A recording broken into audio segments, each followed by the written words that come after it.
siswa-siswa dalam kelas ini. Ada yang tidak hadir? Ada, Pak. Siapa yang tidak hadir? Ali, Pak. Ali.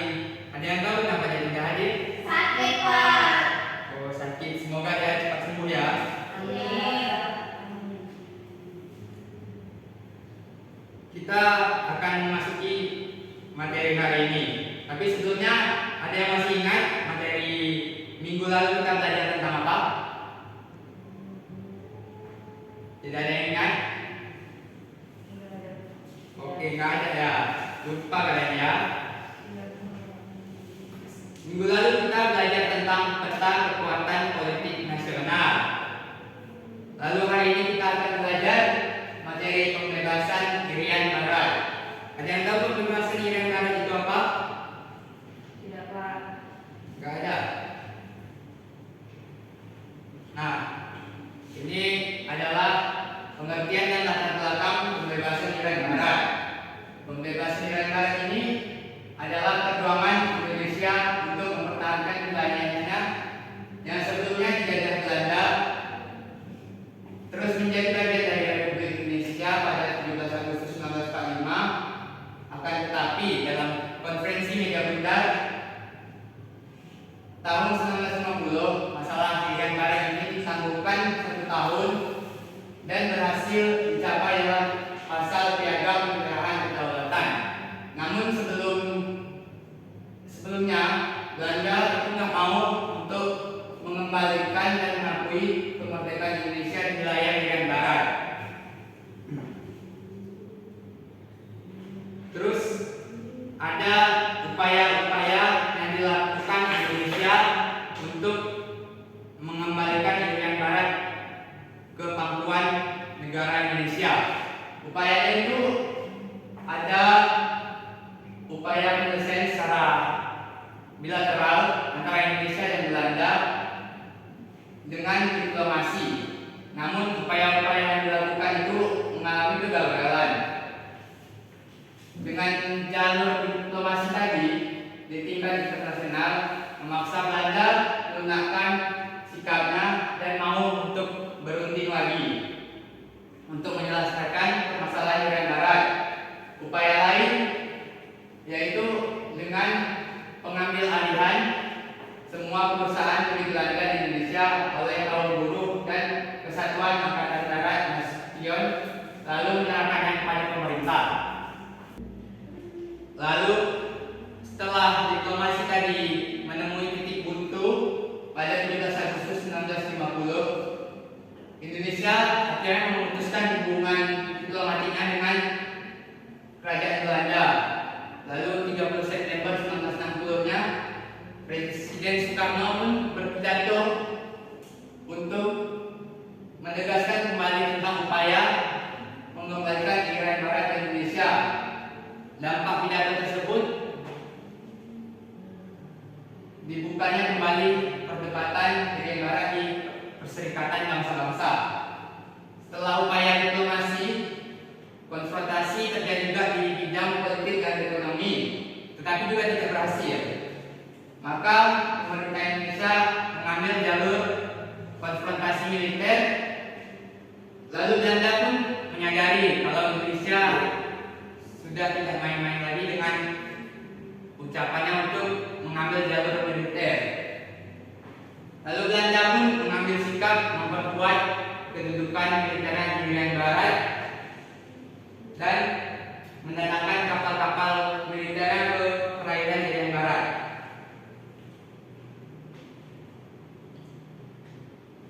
Lalu ada yang namanya Tri Komando Rakyat atau Trikora. Dalam rangka perjuangannya, Presiden Soekarno tanggal 19 Desember 1961 mengeluarkan suatu komando untuk berkonfrontasi secara militer dengan Belanda yang disebut dengan Tri Komando Rakyat atau Trikora. Isi Trikora adalah 3 isi. Yang pertama, gagalkan pembentukan negara boneka Papua buatan Belanda. Yang kedua, kibarkan sang merah putih di Irian Barat. Yang ketiga, bersiaplah untuk mobilisasi umum guna mempertahankan kemerdekaan dan kesatuan tanah air dan bangsa. Jadi dengan adanya Trikora ini, konfrontasi terhadap Belanda di Papua, ada langkah pertamanya dengan membentuk Komando Mandala Pembebasan Irian Barat di bawah Komando Mayor Jenderal Soeharto. Sebelumnya sudah ada penyerangan melalui Kesatuan Motor Torpedo Boat ke Irian Barat, namun terjadi pertempuran yang tidak seimbang dengan kapal-kapal Belanda. Di sisi lain, Amerika Serikat juga menekan Belanda untuk kembali berunding agar Amerika Serikat dan Uni Soviet tidak terseret dalam suatu konfrontasi langsung di Pasifik Barat Daya. Amerika juga ingin membendung arus komunis di wilayah ini. Akhirnya pada tanggal 15 Agustus 1962 ditandatangani perjanjian New York antara Indonesia dan Belanda.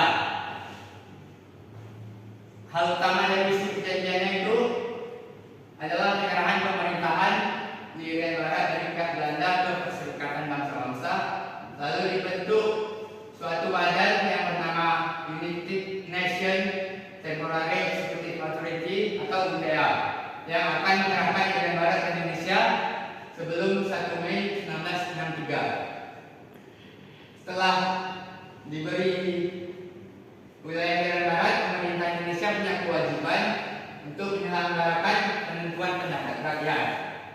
Nah, tahun 1963 pun dilakukan pemulihan hubungan Indonesia dan Belanda. Lalu 1 Mei 1963 secara resmi dilakukan penyerahan Irian Barat dari UNTEA ke Indonesia. Dengan kembalinya Irian Barat, maka berakhirlah perjuangan memperebutkan Irian Barat.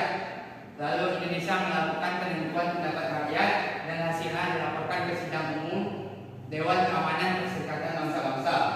Pada 19 November 1969, sidang umum Perserikatan Bangsa-Bangsa ke-24 menerima hasil penentuan pendapat rakyat yang sudah sesuai dengan isi perjanjian New York. Sejak saat itu, Indonesia secara jujur dan de facto memperoleh kembali Irian Barat sebagai bagian dari Negara Kesatuan Republik Indonesia.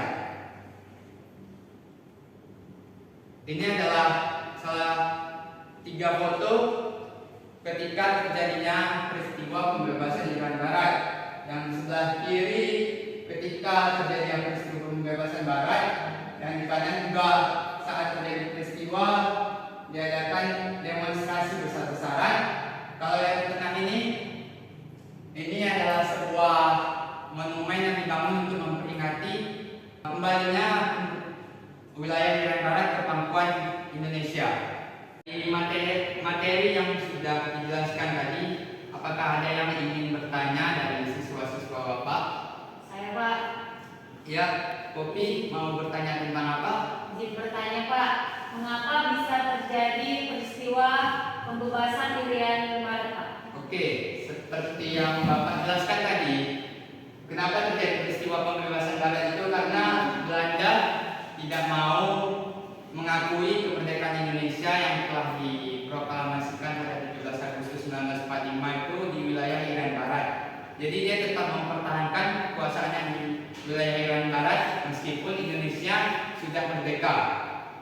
Popi yang sudah bertanya tadi, apakah ada yang ingin bertanya lagi? Tidak ada, Pak. Oke, kalau tidak ada, Bapak akan memberikan kesimpulan tentang materi hari ini.